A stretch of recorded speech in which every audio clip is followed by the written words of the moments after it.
On continue avec vous, Élodie. Vous avez cette fois-ci promené votre micro du côté de l'association Comédie Plus, qui, je crois savoir, propose un spectacle pédagogique sur les stéréotypes de genre. Oui, j'ai rangé mon complexe de l'imposteur dans un tiroir, j'ai fermé la clé, je l'ai jeté et je suis allée rencontrer Joachim, qui, dans le cadre de l'association Comédie Plus, a travaillé sur un programme pédagogique auprès des enfants en primaire sur les stéréotypes de genre. Alors, juste un mot sur l'association qui, en dehors de ce projet, travaille sur des ateliers de théâtre et d'art oratoire. Et pour le reste, je vous laisse découvrir avec Joachim ce projet qu'ils ont nommé Dessine-toi.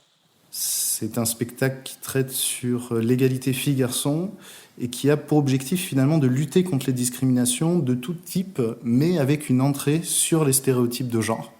Donc le spectacle aborde ça. Et nous, ce qu'on voulait, c'était pas que ce soit juste un spectacle, c'est-à-dire juste une sensibilisation pour les enfants. On voulait vraiment que les enfants puissent aborder ce sujet dans leur quotidien.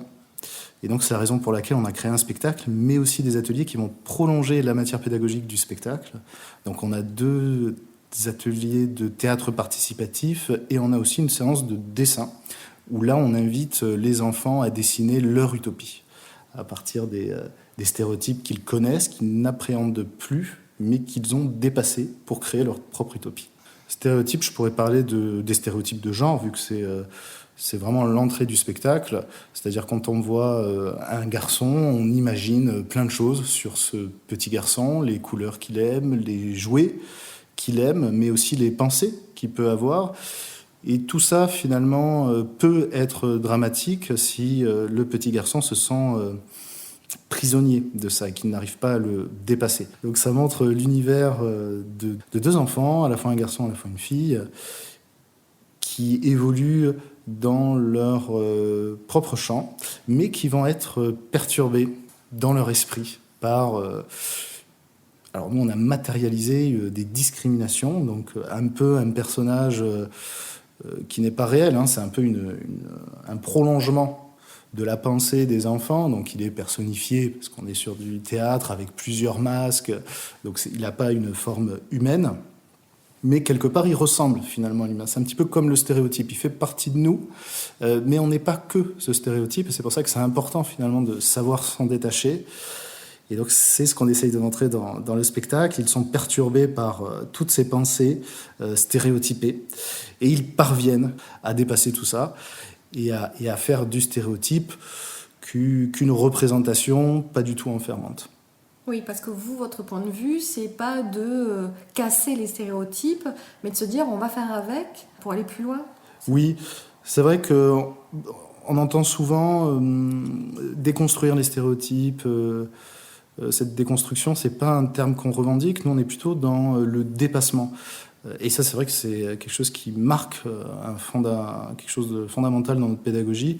C'est-à-dire qu'on est vraiment là pour rechercher à comprendre les stéréotypes pour pouvoir mieux les dépasser. Alors que la déconstruction, ça veut dire quelque part qu'on appréhende et qu'il faut tout casser, tout détruire.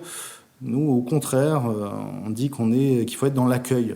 Est-ce que tu pourrais nous expliquer ce que c'est Bien un sûr. préjugé, une stigmatisation? Exactement, Voilà. exactement. Ce sont des termes qu'on utilise souvent, mais parfois on confond un petit peu tous ces termes-là. Et alors le stéréotype, c'est tout simplement la représentation qu'on peut avoir sur un groupe.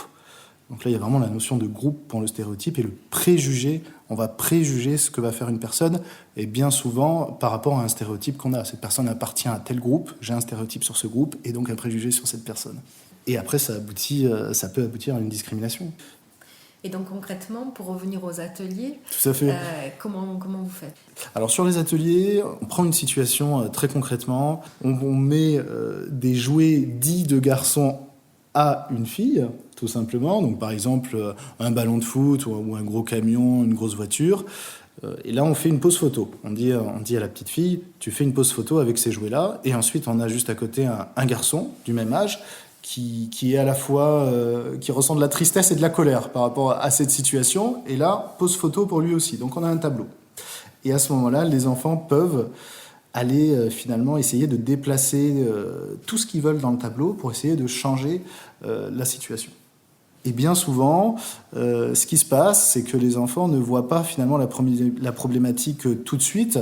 C'est-à-dire que nous, on a eu des enfants qui targuaient de très bonnes intentions. allait tout simplement donner le jouet de garçon au garçon. Et à ce moment-là, faisait des sourires sur les têtes de tout le monde. Et là, après, la question, c'est très... la petite fille, est-ce qu'elle peut jouer à ce qu'elle a envie de jouer? Est-ce qu'elle a le droit, finalement? Et si elle n'a pas le droit, pourquoi? C'est une discrimination, d'après vous? Et là, voilà, la discussion, elle peut même être un petit peu philosophique sur ça, puisqu'on a des pensées qui s'affrontent et des opinions qui se créent en liberté, en toute liberté de conscience. Donc Sylvie, on voit bien que lutter contre les stéréotypes de genre, ça commence dès le plus jeune âge. Qu'est-ce que ça vous évoque, ce que vous venez d'entendre? C'est formidable, c'est formidable. Et j'aime beaucoup cette approche de pas culpabiliser en disant ben non, ça c'est vraiment trop stéréotypé, mais au contraire, juste de faire prendre conscience et de jouer éventuellement avec tous ces codes.